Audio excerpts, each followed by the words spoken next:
তাদের টাকা ভালো লাগে কিন্তু তাদের লাশ আপনাদের ভালো লাগে না। আমাদের প্রবাসী ভাই বোনরা তারা অসাধারণ আন্দোলন করেছেন, অসাধারণ।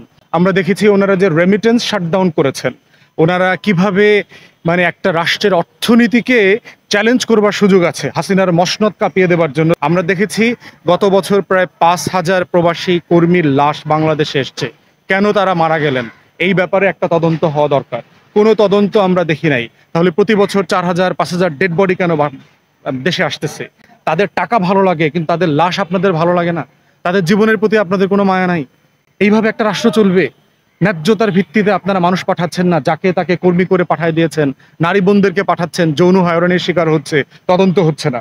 যে সকল দেশে নারীদেরকে যৌন হয়রানির শিকার করা হচ্ছে তাদের রাষ্ট্রের সাথে আপনারা বিষয়গুলো রেজ করেন। এগুলো মানবাধিকারের লঙ্ঘন, এটা আমাদের আইনের লঙ্ঘন।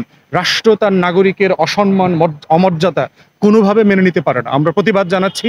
আমরা পররাষ্ট্র উপদেষ্টার সাথে দেখা করে এই কথাগুলো আবারও বলবো, কন্টিনিউয়াসলি বলবো। প্রবাসী ভাই বোনরা হচ্ছে আমাদের অর্থনীতির চাকার অন্যতম চাকা। যদি অর্থনীতির 3টা চাকা থেকে থাকে, ওই গাড়ির একটা চাকা হচ্ছে ওনারা। আমাদের ভুলে গেলে চলবে না যে গত 16-17 বছর ধরে এই বাংলাদেশ রাষ্ট্রটাকে দিল্লির দাসত্ব থেকে স্বাধীন করবার জন্য, আওয়ামী ফেরাউনদের থেকে স্বাধীন করবার জন্য অনেক জায়গা থেকে অনেক ভাই বোনরা ভিন্ন ভিন্ন প্ল্যাটফর্মে কাজ করেছেন, অবদান রেখেছেন। তাদের ভিতরে একটা গুরুত্বপূর্ণ অনুষঙ্গ অবদানের জায়গা হচ্ছে আমাদের প্রবাসী ভাই বোনরা। তারা অসাধারণ আন্দোলন করেছেন, অসাধারণ। পৃথিবীর যে সকল দেশে মিছিল মিটিং প্রতিবাদ করা ন্যায্য, সেই সকল দেশে দেখেছি আমরা ইউরোপের দেশগুলোতে অ্যাম্বাসির সামনে প্রবাসীরা দিনের পর দিন রাতের পর রাত মিছিল করেছেন, স্লোগান দিয়েছেন। আমরা দেখেছি বিভিন্ন কারখানাতে আমাদের প্রবাসী ভাই বোনরা একসাথে হয়েছেন, মিছিল করেছেন, হাসিনা সরকারের বিরুদ্ধে স্লোগান দিয়েছেন। আমরা দেখেছি ওনারা যে রেমিটেন্স শাটডাউন করেছেন, ওনারা কিভাবে একটা রাষ্ট্রের অর্থনীতিকে চ্যালেঞ্জ করবার সুযোগ আছে হাসিনার মসনদ কাঁপিয়ে দেবার জন্য। এবং আমরা দেখেছি 2 থেকে 3 সপ্তাহের ভিতরে কিভাবে রেমিটেন্সে প্রায় 15% 20% শাটডাউন হয়ে গেছে। এবং আমরা দেখলাম যে এতে অর্থনীতিতে ব্যাপক প্রভাব পড়েছে। অতএব আমরা খুবই কৃতজ্ঞ যে আমাদের প্রবাসী ভাই বোন শ্রমিকরা যারা বিভিন্ন দেশে যার যার জায়গা থেকে প্রতিবাদ করেছেন, রেমিটেন্স যোদ্ধা হিসাবে আপনারা স্ট্রাইক করেছেন, কারফিউ দিয়েছেন, টাকা পাঠান নাই, তাদের প্রতি আমরা কৃতজ্ঞ। আমরা প্রতিবাদ করছি যে বাংলাদেশেই 56 জন অথবা 57 জন প্রবাসী ভাইকে দুবাইতে এবং আরব আমিরাতের বিভিন্ন জায়গায় প্রতিবাদ করবার কারণে গ্রেফতার করা হয়েছে এবং যাবজ্জীবন থেকে শুরু করে বিভিন্ন মেয়াদে তাদেরকে সাজা দেওয়া হয়েছে। আমরা এটার প্রতিবাদ এবং নিন্দা জানিয়েছি এবং এখনো জানাই। পররাষ্ট্র বিষয়ক যিনি উপদেষ্টা আছেন তৌহিদ হোসেন সাহেবকে ব্যক্তিগতভাবে আমি মেসেজ পাঠিয়েছি। আমি এটা তার সাথে আরও পার্সু করব, তার সাথে আমরা দেখা করার চেষ্টা করছি। এই বিষয়টা যেন উনি ইমিডিয়েটলি পার্সু করেন এবং ওই সকল প্রবাসী শ্রমিকদেরকে যে কোনো ফর্মে দেশে ফিরিয়ে আনার জন্য চেষ্টা করেন। এই জন্য আমরা কাজ করছি এবং করব।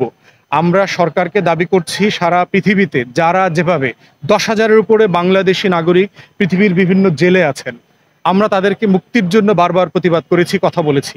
অতএব পররাষ্ট্র উপদেষ্টাকে বিভিন্ন দেশে যারা যারা জেলে আছেন, যারা বৈধ অবৈধভাবে বিভিন্ন জায়গাতে গিয়ে আটকে পড়ে গেছেন, তাদেরকে দেশে ফিরিয়ে নিয়ে আসার ব্যবস্থা করেন। পাসপোর্ট সমস্যা আমাদের প্রবাসী ভাই বোনদের আরেকটা বড় সমস্যা। লোকাল প্রত্যেকটা এম্বাসি আওয়ামী দালাল মুক্ত করতে হবে। ওখানকার একটা প্রফেশনাল সার্ভিস সিস্টেম ডেভেলপ করতে হবে।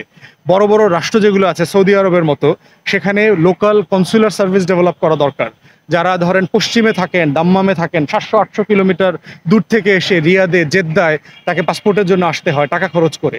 অতএব local online base service develop করা দরকার, ওয়ান স্টপ সার্ভিসের মতো, যেন ভাই বোনদের পাসপোর্ট সুবিধাটা নিশ্চিত করা যায়। প্যারিসে আমরা দেখেছি পাসপোর্ট পেতে কি পরিমাণ হেনস্থার শিকার হচ্ছে। আমি যেহেতু লম্বা সময় বাইরে ছিলাম, আমি জানি পাসপোর্ট না থাকলে কি পরিমাণ হেনস্থার শিকার হইতে হয়। কাজে ঝামেলা হয়, লেখাপড়ায় ঝামেলা হয়, ইউনিভার্সিটি আইডি কার্ড বন্ধ করে দেয়, কোম্পানিগুলো কাজের কন্ট্রাক্ট সাসপেন্ড করে দেয়, বহু রকম ঝামেলা আছে। অতএব পররাষ্ট্র বিষয়ক উপদেষ্টাকে বলবো, আপনি যেহেতু অ্যাম্বাসেডার ছিলেন, আপনি যেহেতু পররাষ্ট্র সচিব ছিলেন, এই কষ্টগুলোর কথা আপনি ইতিমধ্যে জানার কথা।